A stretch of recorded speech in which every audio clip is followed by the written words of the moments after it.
Nó thì đã biết là sạch sẽ là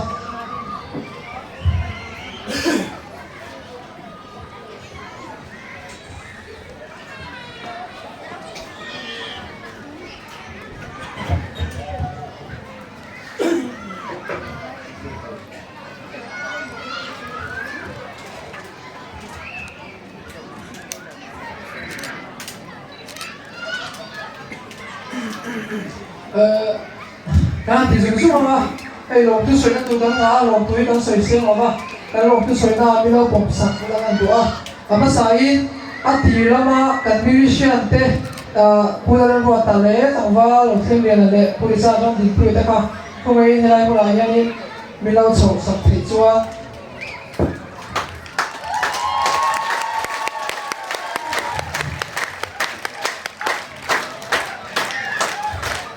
Đây là lên hơi hơi nhiều nữa.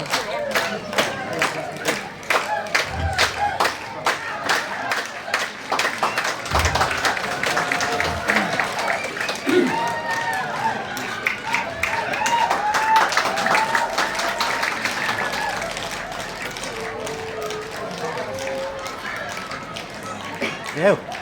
nặng tốc cái nó.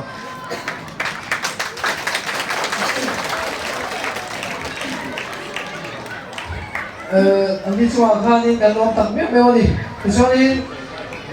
tụi đông làm bằng tên big screen thế mình làm chuyện nào nó bằng exam mà thế anh can share gì nữa thế thì bố anh em này thế anh tia cái thằng sống chuyện không mà chúng ta ra mà là số ya big screen mình làm chuyện nào mà hắn lồng ấy mà chú vào xuống tụi đông bố em cái chúng anh em lồng cái sợi na thì phải cái thằng phải về đấy bố nghe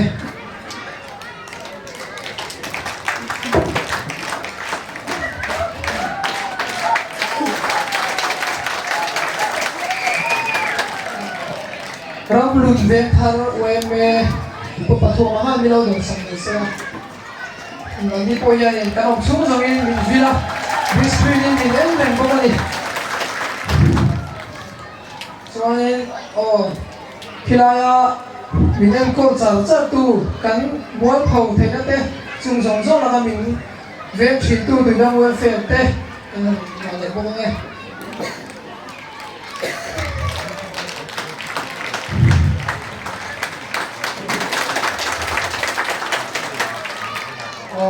cho nên upi tara nó chưa sắp lấy box ra anh hi anh chết tất cả anh bây giờ bắt đi năn ya bằng nó số họ duy đấy mà anh đi số họ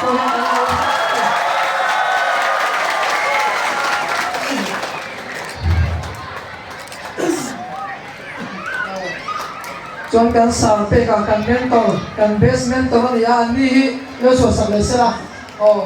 anh bắt đầu ya anh bắt đầu miếng team khăn anh đi anh làm thiệp em bông anh cho nên cái khen nhìn thế cả không ai biết nó sửa sang lại sẽ làm bắt đầu mà thế cả anh đi anh đi ra cái cho nên cái hàng pia cái hàng pua mà sẽ cái ông lấy tiền thế là cái ông hồi đó cho cái nu đấy to cái pa đấy to cho nên anh đi cho anh cái lồng đấy em mà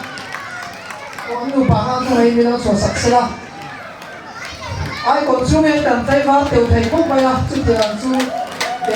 anh đi hiện đồ thì ít mình ăn con chú nghe nó rất nhiều